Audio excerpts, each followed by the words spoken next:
Chronologie des événements mondiaux. 17 juin. Washington répond à la proposition soviétique en refusant de lier les négociations sur le désarmement et sur les essais nucléaires. 19 juin. Londres renonce à son protectorat sur Koweït, qui devient un État indépendant. 17 juin 1961. Jusqu'à présent, les méditations avec X sont bien meilleures que la dernière fois. Aujourd'hui spécialement, c'était très bien. C'est une contemplation qui s'en va jusqu'au suprême, avec une descente constante, continue, quelque chose qui ne bouge pas pendant tout le temps. Bouge pas, je veux dire qui ne varie pas, pendant toute la méditation. Mais si je lui demande ce qui s'est passé, il va me raconter une petite histoire. Hier, j'ai vu Nava. Il m'a dit « Oh, X a eu une expérience ce matin pendant la méditation avec vous. » Ah, je me suis dit, ça va être intéressant. J'ai eu tort d'ailleurs de le penser, même pendant le quart d'une seconde. Alors il m'a dit « Oui, il a vu comme un voile d'étoffe dorée, transparent, qui descendait sur vous, comme ça. Puis il a vu à côté de vous des fleurs qui étaient comme des roses, ou de la couleur des roses, et 2 pieds d'enfants se sont posés dessus. Tous les voyants vous racontent des histoires comme cela. Hier, c'était la même chose, la même expérience, seulement moins forte et moins continue. Mais toutes ces petites imageries, n'est-ce pas, moi, ça ne m'intéresse pas. Alors je ne demande rien. Est-ce à dire que différentes personnes peuvent voir des choses différentes dans les mêmes circonstances? Ce n'est pas un phénomène objectif? Oh, cela dépend du plan dans lequel on se trouve, tout à fait. Non, vous avez 5 personnes, chacune voit une chose différente. Il n'y a que quand on est accordé merveilleusement et dans une même vibration, comme cela m'arrivait avec Sri Aurobindo. Mais ce n'était jamais des petites histoires comme cela. N'est-ce pas, quand il y avait une force spéciale qui descendait, ou une ouverture, ou une manifestation supramentale, nous le savions en même temps, de la même façon. Et nous n'avions pas besoin de nous le dire. C'était seulement pour les conséquences que nous échangions quelquefois un mot, ou 2, pour les effets pratiques dans le travail. Mais cela, je ne l'ai jamais eu avec personne, excepté Sri Aurobindo. Il m'est arrivé de faire quelque chose pour quelqu'un, pour différentes personnes, et qu'elles sentent exactement ce que j'avais fait. C'est arrivé. C'est assez rare, mais enfin, c'est arrivé. Mais je vois de plus en plus que le domaine dans lequel se situe mon expérience est...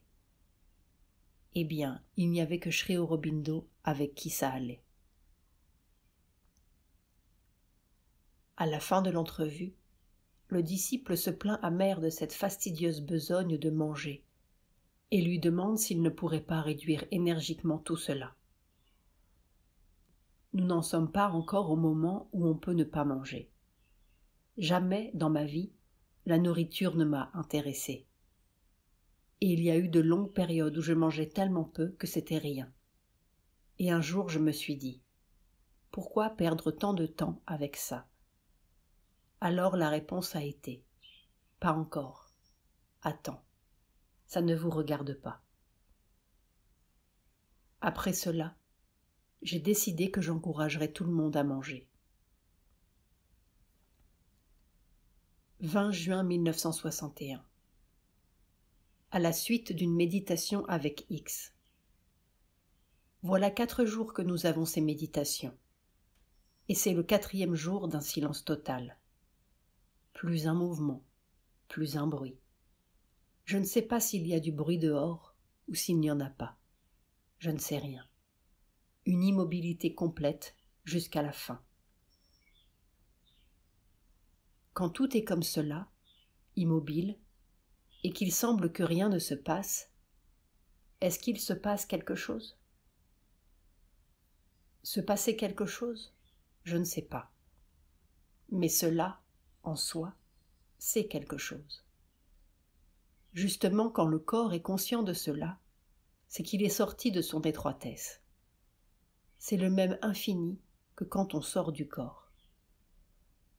Ce que je fais maintenant, quand X vient, je prends tout ça, geste de bas en haut, et je fais comme ça, geste d'offrande en haut, dans une aspiration, et puis je laisse. Alors toute cette immobilité, ce silence, cette lumière, cette paix qui est là-haut, ça vient partout, et puis ça ne bouge plus. Mais cela, en soi, c'est une chose. C'est très difficile pour le corps d'avoir cela, très difficile. Toujours il y a quelque chose qui vibre et qui bouge. C'est comme si ça remettait tout en ordre, mais rien ne bouge.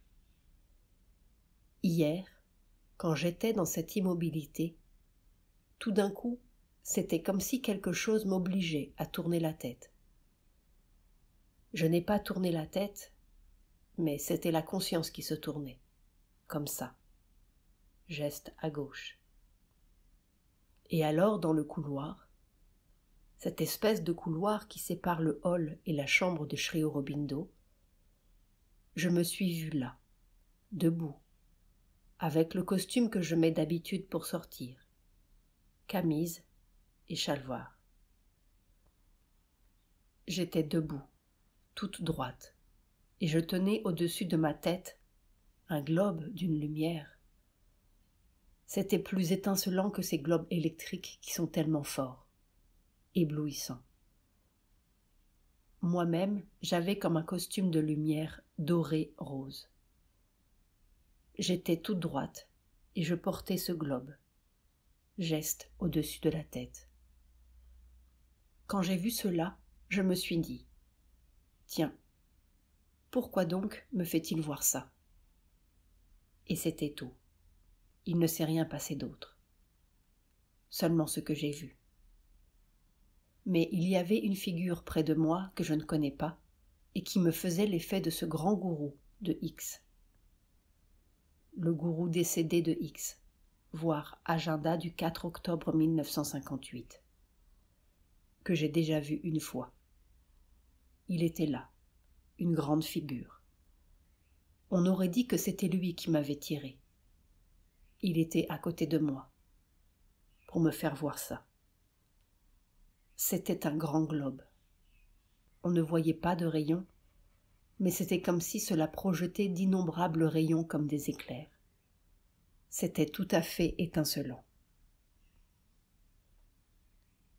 Quel est le sens ? Je sais pas. Je ne m'en suis pas autrement occupée. Je me suis dit que certainement, il voulait me faire voir ça. Mais qu'est-ce que c'est ? Qu'est-ce que cela veut dire ? Je sais pas. Et c'était le costume que je mets dehors. Pourquoi ? Cela devrait avoir un sens. Je dois dire que je ne me suis pas évertuée à comprendre. J'ai simplement vu, puis j'ai souri. Cela m'a fait sourire. Et puis c'est tout. C'était juste avant la fin de la méditation. En tout cas, c'est le 4e jour de ce même silence, comme ça. Mère ferme ses 2 poings, comme pour montrer une masse compacte. Ce n'est pas seulement le silence, c'est l'immobilité. Même geste compact. Sans tension, sans effort, sans rien. C'est comme une espèce d'éternité dans le corps. Et je n'ai pas de peine à m'en sortir. Je n'en sors pas, pour dire la vérité. Ce n'est pas comme une transe dont il faut s'extraire. Ce n'est pas cela. C'est un état qui me paraît tout à fait naturel. J'entends la pendule sonner. Le disciple fait une remarque sur le décalage entre la réalisation intérieure de certains yogis comme X et leur comportement extérieur, qui ne semble pas toujours à la hauteur. J'ai vraiment l'impression d'une espèce d'abîme entre le X que je sens, qui m'attire, et puis l'homme extérieur. Je ne connais pas le X extérieur. Je me suis bien gardé d'entrer en rapport avec lui. Mais cela, j'ai senti dès le premier jour qu'il y avait un décalage. C'est drôle. Non, c'est l'ancienne tradition. On se retire de la nature, et c'est la nature qui fait tout ce qu'elle veut. Et ça ne vous concerne pas. Vous n'avez pas de responsabilité. Vous n'êtes pas ça. C'est la vieille idée. Sri Aurobindo était tout à fait contre cela. Quelque part, il se moque de cet homme qui disait qu'il était le suprême, et que tout ce qu'il faisait, ce n'était pas lui qui le faisait, et qui se mettait en colère quand son repas était en retard. Mais ce n'était pas lui, bien sûr. C'était la nature de l'estomac qui était en colère. Voir le poème intitulé « Self ». C'est l'une des choses les plus ironiques que Sri Aurobindo ait écrites. Je connais cela et je m'en suis toujours beaucoup gardé, parce que c'est la porte ouverte à toutes les déformations. C'était comme Lélé, n'est-ce pas? Le gourou tantrique que Sri Aurobindo avait rencontré en 1907 et qui lui avait donné le silence mental. Lélé, c'était la même chose. Il se conduisait comme un goujat et il disait que ce n'était pas lui, que c'était la nature et qu'il n'avait rien à voir avec. C'est très gentil, mais tout de même, il y a une sorte d'affinité entre votre manière physique d'être et ce que vous êtes au-dedans, non? Sri Aurobindo n'admettait pas cela du tout. C'est comme cette histoire. X est tout à fait pris dans toutes ces histoires de famille. Il a dit à Amrita, « Au mois d'août, les filles seront retournées chez leur mari. Le fils sera au collège, et moi je pourrai vivre tranquillement. Il y aura autre chose. Il y a toujours autre chose, naturellement. Enfin, cela ne fait rien. Je t'assure que pendant la demi-heure où il est là, il est épatant. Oh, il est épatant. Il y a une chaleur si douce en lui, si bonne. Et alors une maîtrise des mouvements intérieurs, du mouvement vital. Et la capacité d'apporter cette paix, cette immobilité absolue dans le physique. C'est épatant. On ne peut pas s'imaginer comme c'est difficile, parce qu'il y a quelque chose comme 40 ans que je le fais. Et combien d'efforts il faut pour y arriver. Avec lui, ça vient tout seul. Ça, c'est la maîtrise tantrique. Et dans une certaine mesure, ça a un pouvoir de guérir. Dans une certaine mesure. Mais ce n'est pas cette chose supramentale que Sri Aurobindo avait. Il faisait comme ça. Mère passe sa main. Et c'était tout parti. Je n'ai jamais vu cela chez personne que Sri Aurobindo.